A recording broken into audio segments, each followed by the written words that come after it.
Hi, everybody. Welcome to our session here on security-led transformation, uh, partnership with Takeda and Accenture. I'm Mike Towers. I'm the Chief Information Security Officer here at Takeda. I've been here for a little over 2 years, and I've been a CISO in the life sciences and biopharmaceutical community for 12 years. Sean? Yep. Thank you, Mike, and hello, everyone. My name is Sean Mulchandani. I lead the AWS security practice globally at Accenture and would love to welcome you to our session. We've got quite a bit for you today, and what we're going to do is really start with some cloud first and security led principles that lead to better patient outcomes, right? And really putting the client and the customer at the heart of our journey and the very purpose. We're then going to talk about how security innovation and automation is possible at scale and I would say unprecedented scale. And finally, to kind of get into the tech a little bit, we're going to take a deep dive into how you can use some of AWS's latest native capabilities for some bleeding edge security automation. With that, I'll actually hand it back to you, Mike, to kick us off. Sure. So as you can see on the slide here, Takeda is one of the largest biopharmaceutical companies in the world. With the recent acquisition, we are top 10, a little over 32 billion in revenue. And we have a lot of focus and attention on growing our business in certain areas, certain key therapeutic areas, driving geographic expansion, et cetera. We have some very, very bold business objectives that frankly make cloud not I would say, a choice, but a requirement. Our certain models can't work. And I think that given some of the areas that we're moving into to be more trusted and data driven and outcomes based, that requires a level of security that in order for us to build with traditional means would be way too expensive and too slow. And I'm not sure, frankly, we could do it at all. There's also, you have to keep in mind the compliance requirements that vary across the globe. And the need, frankly, for speed and elasticity is something that traditional hosting and technology provisioning just basically wouldn't be sufficient. And there's also resiliency and localization requirements. So it just gets very, very complicated when you operate in over 90 countries, as Takeda does, and you have such a robust growth and business strategy that we just needed to make the pivot to cloud and do so aggressively, do so widely, and do so in partnership with Accenture and with AWS. And on the next slide, we'll get into a little bit of principles that have come up and that we've designed initially around which that we're developing our cloud security environments. First one I'll mention is ensure that security is everyone's responsibility. We want to build in security as we're building the environment, as we're building apps, as we're moving workload. And it's a shared responsibility, and we want to build that in as part of the process. We want to move it as far as possible. We don't want it added on at the end. It gets too complex and, frankly, looks like an obstacle. And we want to make sure that we prioritize secure internet and cloud-native protocols. It's very easy to move things to the cloud that maybe aren't congruent or consistent with some of these standards. So we want to make sure that we prioritize those standards and secure internet protocols as much as possible. Right, and I would say in conjunction with that, Mike, I mean, we found in numerous deployments, right, and in numerous client scenarios, we wanted to get it right, along with Takeda, particularly at the scale. But we found that when security is built in, not only does it accelerate cloud adoption and the pace of migrations, but integration costs are often within, say, about 10% of the overall journey. Contrast this with, say, the rework, the re-engineering, and really competitive disadvantages that your organization has to undergo when you look to, say, re-provision management subnets for firewalls or recertify or requalify environments for compliance last minute. There's already business pressure, and we don't want security to feel like a burden, like a tax. Rather, it's something that is ingrained and rather frictionless for a lot of the app teams, migration teams, and CIO organizations that move to cloud. It all makes complete sense. And Uh, Moving on to a couple of next principles, we want to secure all the applications as if they're exposed to the internet. So making sure that that's our default position, if you will, because frankly, many of the applications, if they're not going to be used by some sort of external or third party, they likely will be soon. So it's a good idea, and we've made it a principle to make sure we secure all applications, assuming so. And then we also want to build a lot of energy into securing APIs and having an API and microservice driven architecture, that APIs are the way that you make calls between various parts of the architecture, various parts of the system, and making sure those APIs are secure. Right. And I think industry analysts and government bodies alike have really reached some sort of consensus where oftentimes misconfigurations are stated to be, say, 95% the results of breaches, if not potentially higher. And while we know that the cloud allows for scale, and AWS most certainly does, as well as blast radius is really an overused term, I want to say it remains quite apt in this scenario, especially when you have over 200 plus services, 24 plus regions, and global connectivity requirements. And it's important in that sense. What do you think, Mike? No, absolutely agree. And I think that there's all sorts of flexibility advantages, and understanding the way that modern application development is working. It's a completely consistent approach to do so. And the last two principles we'll touch on here that we've agreed is that we're going to eliminate any on-premise or cross-region dependencies, and we're going to maximize automated deployments. Automation is a huge piece of this. We want to build as much into these automated steps as possible, which is important when you start thinking about our industry and some of the compliance requirements that historically have been based on manual checkpoints. So building that into the automation, making sure that automation is managed properly, is really, really critical for us. Right. And I'd say manual processes, oftentimes, and of course, as Accenture, we encounter this in numerous places, but they not only lead to drift, but also along a lot of times technical debt. And that problem just compounds significantly in large environments. You're talking 100, 150, 200 more accounts. There's only one way to really get it right, and that is simply automate, automate, automate. Overstated, but still understated. Automate. And with that, Mike, how about describing to us some of the automation and innovation that we're taking at scale, really, with you?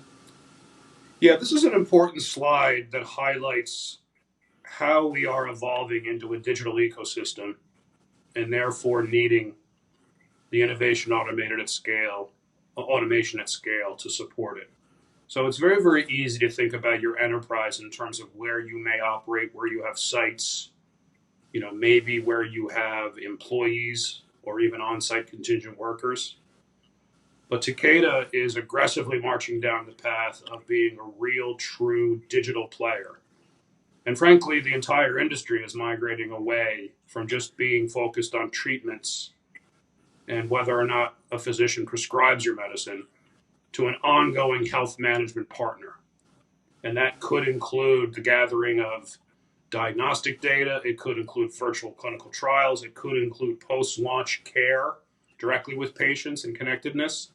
So, that all of that, plus our understanding and our zeal to work with partners to find and innovate for new medicines and new treatments, all of that completely opens the ecosystem, if you will. So you're not thinking anymore about how many employees you may have or how many consultants you may have. You're thinking about how many physicians that you have to support, how many healthcare practitioners you may digitally engage with, how many patients you may digitally engage with, all at the same time of the traditional third party problem that many of us large enterprises have. So that completely broadens the scale and level of scale that's needed, which frankly can only be managed with the appropriate levels of automation. And this can't be done without a true, globally broad and quick cloud infrastructure that can scale and be elastic enough to support all of these needs, because you're talking huge numbers above and beyond what many of us are used to dealing with when you get to true digital automation opportunities. I think patient trust being first and foremost, as well as Takeda's clients in mind.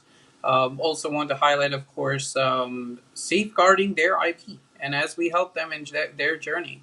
and really adding on to what Mike said in terms of some of the numbers you see, I'd like to put this in perspective of some of the tech numbers that matter when we're talking AWS specifically. Think about 6+ regions globally.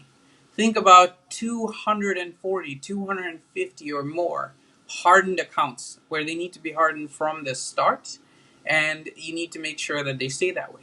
We're talking about over 1,000 applications that have various kinds of compliance requirements, not only GXP because of the pharma industry, but also from a GDPR, from a Sarbanes-Oxley, and other perspectives, right? Yep. And when you scale that out into constituent workloads, you end up with potentially 7, 8, over 10,000 workloads that you're looking at. Not to mention, of course, a number of SaaS capabilities that integrate with this environment, but also the underlying services that are utilized. We're talking about at least 90 of the 200 plus services that AWS offers. And of course, when we look at securing them and building guardrails for them, we've looked to do that in multiple different ways, including, say, about 25 services that have very, very strict guardrails in from the start, so that we can scale and we can help Takeda to scale, their clients to scale. Now, as we talk about some of the automation, right, and get into a little bit of depth, I wanted to highlight how we're working with Takeda and how you can implement this too for your environments. While we've performed this with, say, Pipeline Factory in that particular environment, and there are a number of different ways to build out, say, a landing zone or a secure cloud foundation. The example you see on screen is really one of Control Tower. Why do we highlight Control Tower here? Because it is an AWS service that is open and available to every single AWS client. And I think what we wanted to highlight here is whether you are looking at 1, 50, 100, potentially even 500 accounts tomorrow, what you would ideally like is for every vended or provisioned account to leverage native capabilities, such as guard duty, such as Security Hub for aggregation of events, potentially Macy for DLP, or now Amazon Detective for threat hunting. How do you make sure that all of these are enabled when an account is provisioned, and all of those accounts really feed into one account, be that your security account for a landing zone or a pipeline factory, or an audit account as Control Tower would have it? And even more so, how do you do this multi-region? One approach, as you can see, is to leverage a number of Lambda functions, mainly one per service, and really have some scalability and efficiency in managing them. The serverless framework, as you can see, is one particular option. And when you have this event-driven architecture, such that you use Control Tower's lifecycle events to enable these services, to have the primary account association with them, what you're going to have at a minimum is all of your accounts with little to no drift, with the basic capabilities enabled, with leading edge behind the scenes security work from AWS, and no more spreadsheets. We're not talking about operationally enforcing or checking the box on one or a few accounts on is guard duty enabled? Is Macy enabled? Is detective enabled in this region, in that account? No, we can actually channel our workforce, be it Accenture's or Takeda's, be it your workforce, to focus on the more detailed, difficult, and hard to solve problems. And this level of automation really is not just necessary. It's almost mandatory. Right? This is the absolute baseline, and from here on, we would go to the next block, which is a networking. Now, before I delve into some of the details around central networking and one of the ways you can actually build out a scalable, secure central network, Mike, can I actually ask you to describe, please, how have you found security in our journey together and otherwise best collaborate with network teams? And what does that chemistry look like when you transition from on-premise, legacy, or other environments to an AWS environment, to a cloud environment.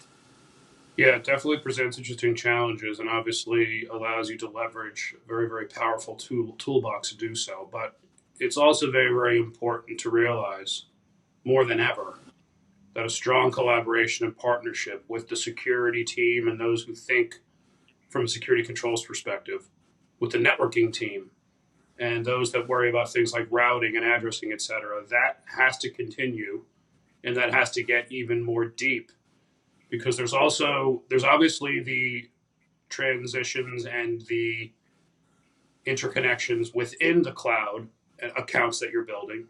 But it's also important to note that, especially when you're doing your initial journey and your initial migration, there's quite a bit of on premise or legacy data source access that's going to be needed. And all of that needs to be factored in. And you need to understand how the two types of processes may interweave and may depend on each other. And then you have to also focus on what the type of hiding technology might be. There are some things that will be internet facing that historically you didn't want to be internet facing, and there's technologies there that you need to focus on to allow that to occur. And then you can flick a switch and make them more accessible by either public or partners as needed. So direct collaboration from a networking perspective is critical. And that's something that, frankly, a lot of networking and security groups are used to doing in the traditional on-premise environment. It's much, much more deeply embedded and deeply needed in the cloud space. Right. Thank you, Mike. And I think as we talk through this slide, which I know has quite a lot on it, wanted to point out there are several dimensions to consider, right? And I think oftentimes we are asked, well, why don't we just let the network team do what they need to do, and security can advise, security can come after the fact. I think network and security, particularly in AWS, are so intertwined. It's critical to get them right. One example and one dimension is, do you favor centralized ingress and egress for your entire environment, and be that through one region, be it through multiple regions, or are you advocating for distributed ingress and egress? And what are the risks? What are the operational requirements and level of effort in both scenarios? We found an overwhelming move to centralize ingress and egress across the client base. And that's definitely something you see not only on this slide, but something we've actually implemented. And it's far easier to maintain as your environment scales out, right? It's very, very hard to have security operations or network operations monitor 240 accounts with up to 240 internet gateways. But it's a lot easier and it's a lot more scalable to actually deploy that in a centralized fashion. And even more so when you are making changes or making enhancements to the environment, particularly when it comes to, say, leveraging leading third-party firewalls, or potentially level 3 or layer 3 to layer 7 firewalls that may be available natively. You can actually implement that at your central ingress and egress point. If you need to have management subnets, if you need to have the corresponding, say, VPN attachments from where a firewall resides to your other VPCs in your hub and spoke model, it's actually far more streamlined to do it that way than to have distributed ingress and egress. There are rationale or reasons for exception cases, but this is kind of an overwhelming pattern. The other item I would like to point out is, and this is something we're also seeing trended, and I think one of the largest implementations in the world that we performed here, is the idea of actually a pure central network account with VPCs and actually corresponding subnets shared to other accounts. What that results in is all of your VPCs, whether it's per region, are actually contained within one account, and you actually have a true network as a service model for other accounts. So application teams and or other users are actually not concerned with the underlying network infrastructure.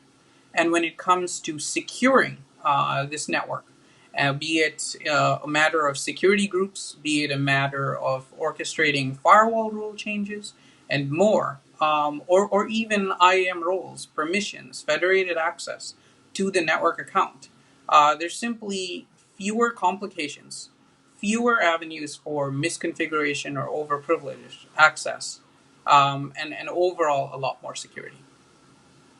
And that is in a nutshell the network, right? We talked earlier about not re-architecting or ripping the carpet out by putting security after the fact.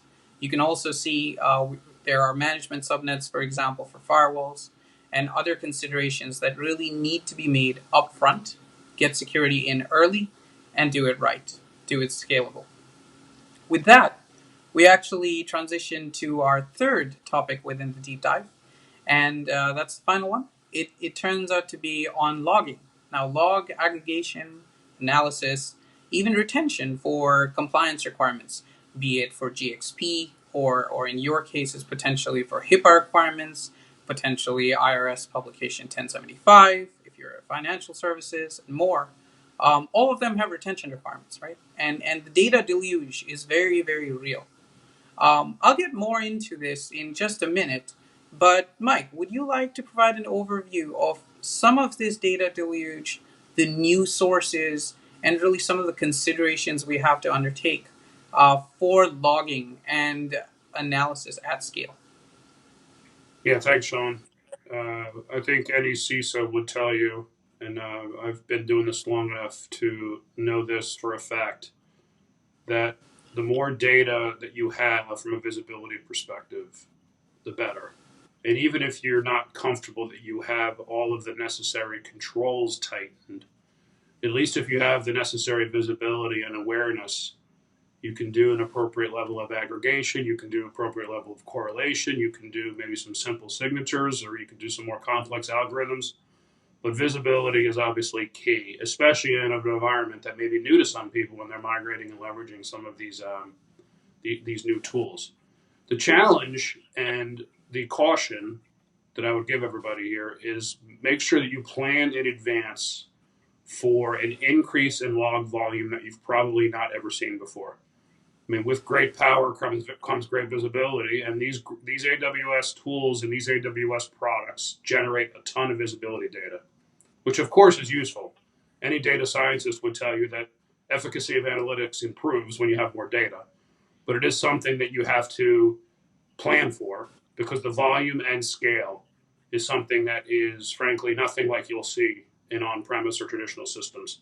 But it's important that we obviously make sure we build that in to our existing analytics. Like I said, they could be more basic SIM type analytics, or they could be more advanced behavioral analytics if you're going down that route. But obviously, volume planning for the volume is key.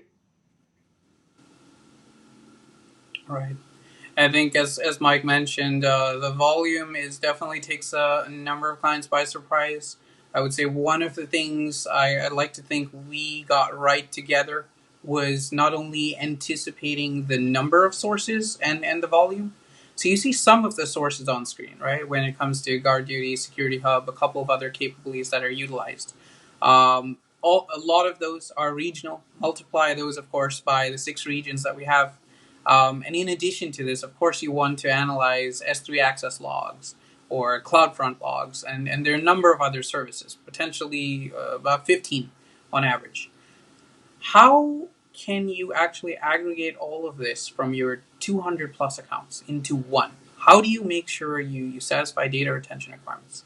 What is the right or optimal, I should say, amount you forward to a third party SIM?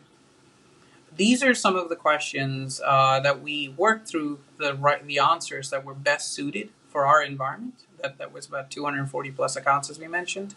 And I think something to consider as organizations build out, and particularly as you build out, is how do you have a stack or stacks that deployed, potentially integrated with the control tower lifecycle events that we discussed earlier, where you're able to make sure that not only are these services enabled and have their primary associations done within the service itself, say all security hubs to security hub, etc., but where these services, say, have 90-day retention periods in and of themselves, you're actually able to use, say, CloudWatch log groups and subscription filters to pass them to one fire hose, say, in your central logging account. You're able to, say, back them up to that S3 You may even extend that by having cross-region replication. Should you have some organization level DR requirements, or enable glacier and deep glacier to the extent you need to preserve logs for 5, 7, or 10 years. And of course, to the extent you have your SOC operations, right, your security operations center and more, how do you potentially leverage one of the numerous SIM capabilities out there, or another partner or vendor, to basically analyze alerts as opposed to simply reams of, say, VPC flow logs? And those are some of the considerations you probably want to think through as you build this out. And of course, the pattern on screen is just one of many proven ones that you could leverage. I think with that, Mike, as we're tending to wrap up, any further thoughts on logs, or of course as we wrap up our session? Yeah, thanks, Sean, and thanks for going into a lot of the details. It's been a great partnership with the groups. I think we can transition just to basically say a few closing remarks here. I think first and foremost, understand, I think many of you who are attending this session, you're probably attending this session because you understand this already. But the cloud is a requirement for good security and good compliance. I think most organizations would struggle and have struggled for a long time meeting those requirements, especially as business needs have scaled to require more direct, more digital, more data driven types of approaches as the businesses become more data driven. And many businesses, frankly, are deeply and fundamentally based on digital and technology. The scale needed for the cloud is, frankly, a given. But I think a lot of historical thinking about the cloud not being as secure has also proven to be potentially a false assumption. You need to be able to turn on encryption as needed. You need to be able to be compliant with the multiple different data privacy regulations that seem to come up on a weekly basis. So having that shared responsibility between yourself and AWS, and working with a strong partner like Accenture, the shared responsibility model with AWS is a critical one. You don't just basically turn this on, everything works well. You have to figure out what tools are right for you and what's best to use and how to phase that in. And as we mentioned, doing it as early as possible, as far left in the process as possible. But you also have to realize, and another piece of advice I would give is to not underestimate the bubble period, I'll call it. It's very likely that the way things have been managed in your traditional on-premise environment and the way that they'll be managed in the cloud are going to be quite different. We want to standardize, we want to make them as consistent as possible, but there's just certain areas where, frankly, it's not feasible. Many of us probably have a very rigorous, especially regulated industries. We have very vigorous processes for change control and for compliance and for, in our case, FDA, GXP, where, let's take firewall rule changes, for example, have very heavily scrutinized and checks and balance process. When you start thinking about legacy data sources and cloud transversal, those types of process assumptions and steps may no longer be congruent, and you have to think about how to manage that. And you have to think about how to manage access management across both environments. Think about how to manage vulnerability management across both environments. I talked before about making sure automation is built in. So all of that needs to take into account skills that probably haven't grown up in this area, and retrofitting those skills and making sure that you work through that bubble period where you're likely going to be in this environment for a while. So leverage the partners, find the right partners to help you through this. But at the end of the day, the business is what is driving this, and the business outcomes that we're going to be delivering. And Takeda's value system, based on what we need to do for patients as our number one priority, our ability to reach patients from a digital perspective requires this level of scale, requires this level of speed, and requires this level of flexibility. So it's an important journey for us, and we look forward to continuing to march down that with great partners like AWS and like Accenture. And we thank you all very much for your time. Right. And I'd like to say thank you, Mike, for being such a wonderful partner, and of course to our audience for watching today. I'd like to say, of course, sometimes the cloud journey can look intimidating. Security, of course, is considered a blocker more often than not. But I'd hope some of our insights shared make you even rethink and reconsider that, about how making sure security is part of the journey from the very start. and looking at how it can actually enable you to confidently go to the cloud versus being perceived as a blocker. But thank you very much. Thanks again, Mike. Thanks, everyone. Thanks, Sean.